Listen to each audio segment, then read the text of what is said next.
Λοιπόν, μεγάλη εβδομάδα. Μέρες που είναι, ακόμα και αν δεν πιστεύεις σε κάτι, σε κάποια ανώτερη δύναμη, καλό είναι να πιστεύεις πάνω απ' όλα στον εαυτό σου. Ο εαυτός σου είναι αυτός που θα σε βγάλει από τη δύσκολη θέση σε κάποια δύσκολη στιγμή στη ζωή σου. Ο εαυτός σου είναι αυτός που θα σε βοηθήσει να νιώσεις δυνατός και να τα απεξέρχεσαι στις δύσκολες καταστάσεις που θα συναντήσεις στη ζωή σου, και αν δεν πιστέψεις στον εαυτό σου, δεν μπορείς να πιστεύεις σε κάτι μεγαλύτερο από αυτό, σε κάποια μεγαλύτερη δύναμη από τον ίδιο στον εαυτό. Καλό είναι λοιπόν που και που να κάνουμε την αυτοκριτική μας, να αναθεωρούμε τους στόχους μας, να επαναπροσδιορίζουμε τους στόχους μας, να μην μένουμε προσκολλημένοι σε λάθη του παρελθόντος, να μην μένουμε προσκολλημένοι σε ενοχές που κουβαλάμε από το παρελθόν μας και να κοιτάμε μόνο μπροστά. Το παρελθόν μας να είναι ο οδηγός μας, αλλά το παρόν και το μέλλον να είναι αυτό που θα επενδύουμε στο να γινόμαστε καλύτεροι. Λοιπόν, τώρα γιατί τα λέω όλα αυτά? Γιατί στο παρόν βίντεο θέλω να σου παρουσιάσω 5 δίσκους οι οποίοι τουλάχιστον εμένα με βοηθάνε κάθε φορά που τους ακούω. Δεν ξέρω πώς γίνεται αυτό, απλά συμβαίνει. Κάθε φορά που ακούω κάποιον από αυτούς τους δίσκους με βοηθάνε πάρα πολύ στο να κάνω την αυτοκάθαρσή μου, να κάνω την ενδοσκόπησή μου, να μπω ξανά στις ράγες, στο δρόμο αυτών που θα με οδηγήσουν στην όποια λύτρωσή μου, και μέσα από αυτά τα 5 συγκλονιστικά άλμπουμς κάθε φορά που τα ακούω δεν ξέρω, αντλώ κάποια δύναμη από αυτά. Και εξυπακούεται βέβαια ότι αυτά τα 5 άλμπουμς σίγουρα προσωπικά εγώ τα συγκαταλέγω και μέσα στα καλύτερα τους, να μην πω ένα νούμερο, τουλάχιστον στα 20 καλύτερα άλμπουμς, προσωπικά για μένα, στα 20 καλύτερα άλμπουμς όλων των εποχών. John Coltrane, A Love Supreme, ένα έργο που πρωτοκυκλοφόρησε το 1965. Θεωρείται και είναι φυσικά ένα από τα καλύτερα άλμπουμς της jazz, και μάλιστα σήμερα είναι και 30 Απριλίου που είναι και έχει θεσπιστεί να είναι η Παγκόσμια ημέρα jazz. Ανήκει στα λεγόμενα spirituals έργα του Coltrane, που σκοπό του είχε να αναπαραστήσει τον αγώνα του δημιουργού του για την αγνότητα, και μέσα από αυτό ο Coltrane κατάφερε κατά αυτό να εκφράσει την ευγνωμοσύνη του και να αναγνωρίσει ότι το ταλέντο του ως μουσικού προέρχεται από κάποια ανώτερη δύναμη, η οποία για τον ίδιο τον Coltrane βέβαια ήταν ο Θεός. Έτσι όπως το ξέρουμε τον Θεό, ή τουλάχιστον έτσι όπως νομίζουμε πως είναι ο Θεός ή ό,τι έχουμε ακούσει για Αυτόν.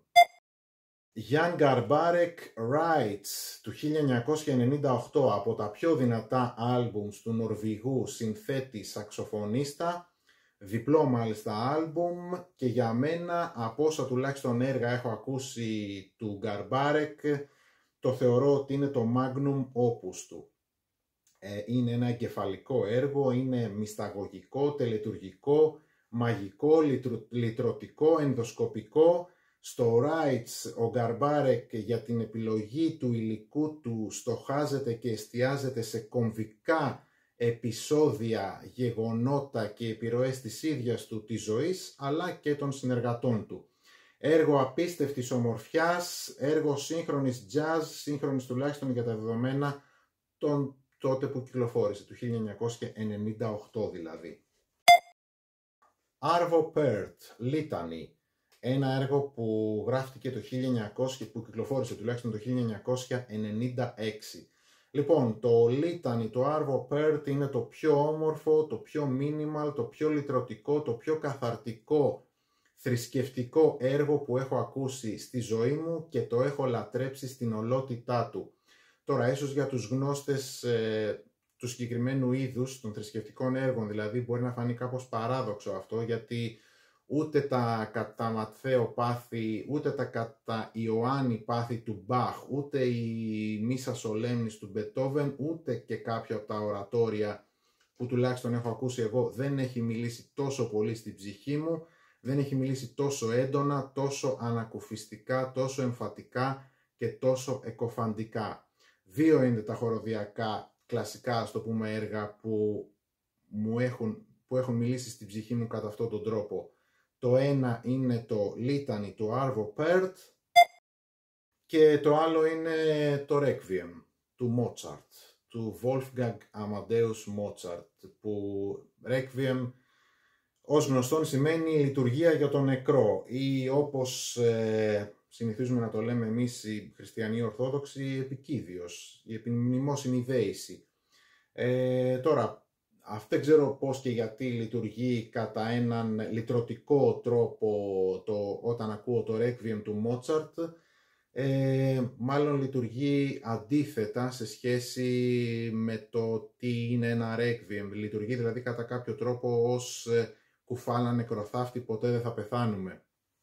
Λοιπόν, τώρα αρκετοί συνθέτες, αρκετοί κλασικοί συνθέτες έχουν γράψει Requiem και μάλιστα εξαιρετικά Requiems, και ο Brahms έχει γράψει και ο Dvorak και ο Giuseppe Verdi, αλλά τουλάχιστον εμένα το Requiem του Mozart είναι αυτό που μου πάει, που μου ταιριάζει περισσότερο. Λοιπόν, το έχω σε δύο εκδόσεις, ένα στην έκδοση της εξαιρετικής εταιρείας Naxos, που είναι η Best Value for Money δισκογραφική εταιρεία, η οποία έχει εκπληκτικές εκδόσεις, και το έχω και σε μία έκδοση σε βινίλιο της Deutsche Grammophon με τον Karl Bem ως διευθυντή ορχήστρας.